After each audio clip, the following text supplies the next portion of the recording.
নমস্কার, আমি আপনাদের প্রিয় গল্পকার। আজ আমি আপনাদের জন্য এমন এক গল্প নিয়ে এসেছি যা আপনাদের মনকে ছুঁয়ে যাবে। এই গল্পটি এক নাম প্রকাশে অনিচ্ছুক ফলোয়ার আমাকে পাঠিয়েছেন। তিনি চান আপনারা যেন এই কাহিনীটি শোনেন। আমি জানি আপনারা আমার গল্প শুনতে ভালোবাসেন, তাই দয়া করে আমার চ্যানেলটি সাবস্ক্রাইব করে নিন। আর হ্যাঁ, একটা বিশেষ খবর আছে। এই গল্পের কোনো এক ফাঁকে আমি আমার ব্যক্তিগত IMO নাম্বারটি দেব, তাই নাম্বারটি পেতে হলে পুরো গল্পটি মনোযোগ দিয়ে শুনতে হবে। গল্পটা শুরু হচ্ছে আমাদের পাড়ার এক সাধারণ বাঙালি পরিবার থেকে। অথচ সাধারণের মাঝেও যে কত অসাধারণ, কত গোপন অথচ তীব্র আবেগ লুকিয়ে থাকতে পারে তা হয়তো আমরা অনেকেই জানি না। এই কাহিনী এক নারীর, যিনি তার জীবনের এক বিশেষ অধ্যায় আপনাদের সাথে ভাগ করে নিতে চান। তার নাম তিনি প্রকাশ করতে চাননি। আমরা তাকে আখি বলেই ডাকব, যদি আপনাদের আপত্তি না থাকে। আমাদের পাড়াটা ছিল বেশ শান্ত। একদিকে বড় দিঘি, অন্যদিকে শতাব্দী প্রাচীন এক মসজিদ। মসজিদের ইমাম সাহেব, মাওলানা সাহেব, ছিলেন অত্যন্ত সম্মানী একজন মানুষ। তার ধর্মীয় জ্ঞান, তার সদালাকি ব্যবহার, সব কিছুর জন্য তিনি পাড়ার সকলের প্রিয় ছিলেন। তার একটাই ছেলে, নাম ইমরান। দেখতে শুনতে ভালো, শান্ত স্বভাবের, পড়াশোনায় মেধাবী। কিন্তু আমার চোখে ইমরান ছিল অন্যরকম। তখন আমার বয়স সবেমাত্র 18, সবে স্কুল শেষ করে কলেজে ঢুকেছি। সংসারের অভাব অনটনের মধ্যে বড় হয়েছি আমরা। আমার বাবা একজন সাধারণ সরকারি কর্মচারী ছিলেন, আর মা গৃহবধূ। আমাদের পরিবারে ধর্মীয় অনুশাসন বেশ কঠোর ছিল, বিশেষ করে আমার মায়ের দিক থেকে। ইমরানের সাথে আমার প্রথম দেখা হয় পাড়ার ঈদ মেলায়। আমি তখন স্কুল পড়ুয়া। বাবা মার সাথে মেলায় গিয়েছিলাম। চারদিকে তখন নানা রঙের কাপড়, খেলনা আর খাবারের স্টল। ভিড়ের মধ্যে হঠাৎই মায়ের হাত ছাড়িয়ে কোথায় যেন চলে গিয়েছিলাম। তখনই তার সাথে দেখা। সেবারের মতো আর কথা হয়নি, শুধু দূর থেকে দেখা। কেমন যেন একটা অচেনা অনুভূতি। দ্বিতীয়বার দেখা হয় যখন সে সদ্য কৈশোর পেরিয়ে যৌবনে পা দিয়েছে। আমি তখন কলেজে পড়ি, আর ইমরান, সেও আমার মতোই তরুণ। পাড়ার ক্লাব ঘরে ক্যারাম খেলতে যেত সে, আর আমি আমার বান্ধবীদের সাথে মাঝে মাঝে সেখানে যেতাম। প্রথম প্রথম শুধু দেখতাম। তার শান্ত গভীর চোখ দুটো আমাকে যেন চুম্বকের মতো টানত। তার গলার স্বর, যখন সে বন্ধুদের সাথে কথা বলতো, সেটাও কেমন যেন নরম অথচ দৃঢ়। কিন্তু আমার মনের মধ্যে সবচেয়ে বেশি তোলপাড় শুরু হয় যখন সে নিজে এসে একদিন কথা বলল। আমি আমার বান্ধবী রুমাকে নিয়ে ক্লাবের বারান্দায় বসে গল্প করছিলাম। হঠাৎই ইমরান এসে দাঁড়াল। একটু ইতস্তত করে বলল, আপা, আপনি কি রুমা আপার বন্ধু? আমি একটু অবাক হয়ে হ্যাঁসূচক মাথা নাড়লাম। সে বলল, আপনার নাম কি আখি? আমি হ্যাঁ বললাম। সে আমার দিকে তাকিয়ে একটু হাসল। সেই হাসিটা আমার মনে এক অদ্ভুত আলোড়ন সৃষ্টি করল।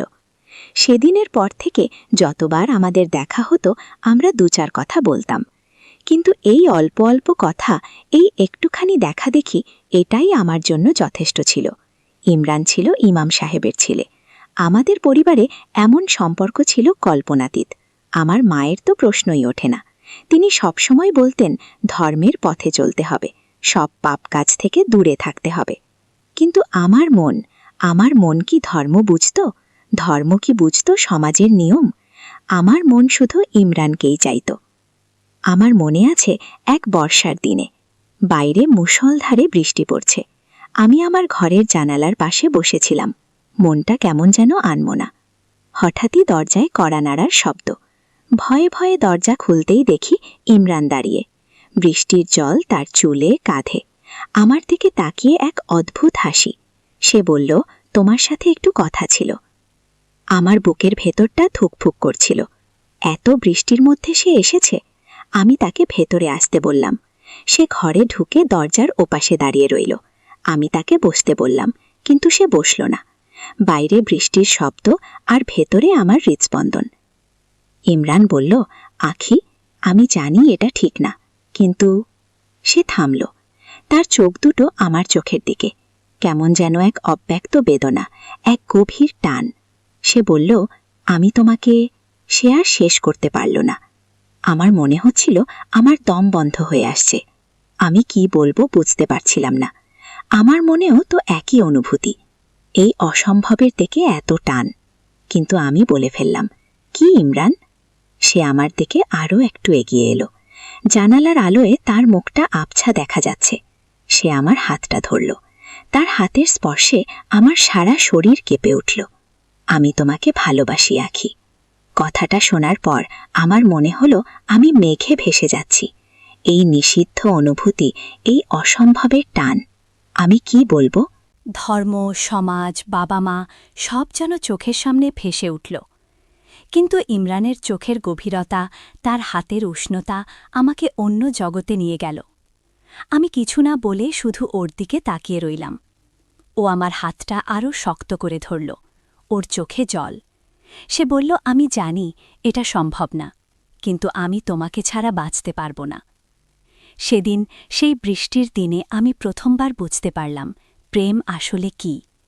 এটা শুধু শারীরিক আকর্ষণ নয়, এটা আত্মার টান। এই টান ধর্ম, সমাজ সব কিছুর ঊর্ধ্বে। তারপর থেকে আমাদের দেখা সাক্ষাৎ আরও গোপন হয়ে উঠল। চলত রাতের বেলা, যখন সবাই ঘুমিয়ে পড়ত। কখনো লুকোচুরি খেলা, কখনো বা খোলা আকাশে তারার নিচে কিছুক্ষণ পাশাপাশি বসা। প্রতিটি মুহূর্ত ছিল শ্বাসরুদ্ধকর। প্রতিবার দেখা হওয়ার আগে বুকের ভেতর এক অজানা ভয় আর আনন্দ। ভয়, যদি কেউ দেখে ফেলে। আনন্দ, আবার ইমরানের সান্নিধ্য পাওয়ার। এক রাতে আমরা নদীর ধারে বসেছিলাম। জ্যোৎস্না রাতে চারদিক আলো ঝলমল করছে। আমাদের পা থেকে তখন অনেক দূরে। আমরা পাশাপাশি বসেছিলাম। কোনো কথা বলিনি, শুধু একে অপরের নিঃশ্বাস অনুভব করছিলাম। ইমরানের গালে হাত রাখলাম। সে আমার হাতটা নিজের হাতের মধ্যে নিল। ওর চোখ আমার চোখের দিকে। সেই গভীর চোখে আমি আমার সবটুকু হারিয়ে ফেলছিলাম। হঠাৎই ও আমাকে নিজের দিকে টেনে নিল। আমার ঠোঁটের ওপর ওর ঠোঁট। সেই প্রথম স্পর্শ। মনে হচ্ছিল যেন স্বর্গ আমার পায়ের নিচে। সমস্ত বাধা, সমস্ত ভয় সব যেন উধাও হয়ে গেল। ঠোঁটের সেই স্পর্শ এক গভীর, উষ্ণ, নিষিদ্ধ অনুভূতি। যেন এই পৃথিবীর সবটুকু আনন্দ সেই মুহূর্তে আমার। কিন্তু এই আনন্দের মধ্যেই লুকিয়েছিল এক তীব্র ভয়। সমাজের ভয়, ধর্মের ভয়। আমাদের এই সম্পর্ক যদি কেউ জেনে যায়, তাহলে কি হবে? বিশেষ করে মাওলানা সাহেবের ছেলের সাথে এই সম্পর্ক। কিন্তু সেই মুহূর্তে এই ভাবনাগুলো সব তুচ্ছ মনে হচ্ছিল। শুধু ইমরান আর আমি, আর আমাদের এই অসমাপ্ত নিষিদ্ধ প্রেম। তারপর প্রায়ই দেখা হতো, কখনো লুকিয়ে, কখনো বা দূর থেকে ইশারা। আর প্রতিবারই মনে হতো যেন এক নতুন করে প্রেমে পড়ছি। ইমরানের কথা, ওর ব্যবহার, ওর স্পর্শ সব কিছুই আমাকে মুগ্ধ করত। আমার মনে হতো আমি যেন এক স্বপ্নের দেশে বাস করছি। কিন্তু স্বপ্নটা হয়তো সত্যি হওয়ার নয়। একদিন আমি আমার বান্ধবীর বাড়ি থেকে ফিরছিলাম। রাত প্রায় 10টা। রাস্তাঘাট সব ফাঁকা। হঠাৎই দেখি মসজিদ গলির মুখে ইমরান দাঁড়িয়ে। ওর মুখটা কেমন যেন ফ্যাকাশে। আমাকে দেখেই হাত তুলল। আমি ওর দিকে এগিয়ে গেলাম। কি হয়েছে ইমরান? তোমাকে দেখে মনে হচ্ছে কিছু হয়েছে। সে আমার হাতটা ধরল। ওর হাত কাঁপছে। আখি, আমাকে চলে যেতে হবে। আমার সব ঠান্ডা হয়ে গেল। কোথায় চলে যাবে? কি বলছো তুমি? আমাকে আজ রাতেই চলে যেতে হচ্ছে। বাবা আমাকে কিছুতেই এখানে থাকতে দিতে চান না। পাড়ার কিছু লোক। সে থামল। আমার মনে হলো আমাদের গোপন ব্যাপারটা হয়তো কেউ জেনে গেছে। তারা কি কিছু জানে? জানি না, কিন্তু তারা যা বলছে তাতে মনে হচ্ছে বাবা শুনেছেন, তাই তিনি আমাকে। আমার চোখে জল এসে গেল। তুমি চলে যাবে আমাকে একা ফেলে? আমিও তো চাই না, কিন্তু আমার আর কোনো উপায় নেই। বাবা বলেছেন যদি আমি না যাই তাহলে তিনি আমাকে ত্যায্য করবেন। আমরা দুজন কিছুক্ষণ দাঁড়িয়ে রইলাম। বাইরে নিশুথি রাত, চারদিক নিস্তব্ধ, শুধু আমাদের দুজনের হৃৎস্পন্দন। সেই মুহূর্তে আমার মনে হলো আমাদের সব স্বপ্ন ভেঙে চুরমার হয়ে গেল। এই অসম্ভবের টান, এই নিষিদ্ধ প্রেম কি তাহলে এখানেই শেষ? ইমরান আমাকে জড়িয়ে ধরল। ওর শরীরের উষ্ণতা, ওর গন্ধ আমার সবটুকু গ্রহণ করল। আমি তোমাকে ভুলব না আখি, কোনো দিন না। ওর চোখের জল আমার গালে পড়ল। আমিও কাঁদছিলাম। এই বিচ্ছেদ, এই অতৃপ্তি, এই অসমাপ্ত প্রেম সব কিছু মিলে এক ভয়ানক অনুভূতি। ঠিক তখনই মসজিদ গলির মোড় থেকে কিছু লোকের আওয়াজ ভেসে এলো। কারা যেন আসছে, আমাদের দেখে ফেলার ভয়। ইমরান আমাকে ছেড়ে দিল। আমাকে যেতে হবে। আমি ওর দিকে তাকিয়ে রইলাম। ও দ্রুত অন্ধকারে মিশে গেল। আমি দাঁড়িয়ে রইলাম একা। বৃষ্টির ফোঁটার মতো আমার চোখে জল। মনে হলো আমার জীবনের সবচেয়ে সুন্দর সময়টা বুঝি এখানেই শেষ হয়ে গেল। এরপর বহুদিন ইমরানের কোনো খবর পাইনি। মাঝে মাঝে ওর কথা মনে পড়ত। মনটা কেমন যেন খালি লাগত। সমাজের চোখে আমরা পাপী, ধর্মের চোখে আমরা অপরাধী, কিন্তু আমার মনে ইমরান ছিল আমার প্রথম এবং শেষ ভালোবাসা। মাসখানেক পর একদিন সকালে দরজায় কড়া নাড়ার শব্দ। আমি দরজা খুলে দেখি। কে? এ যে। গল্পটি এখানেই শেষ হল। আপনাদের কি মনে হয়, ইমরান কি ফিরে এসেছে, নাকি অন্য কেউ? এই অসম্ভবের প্রেমের কি কোনো শেষ আছে?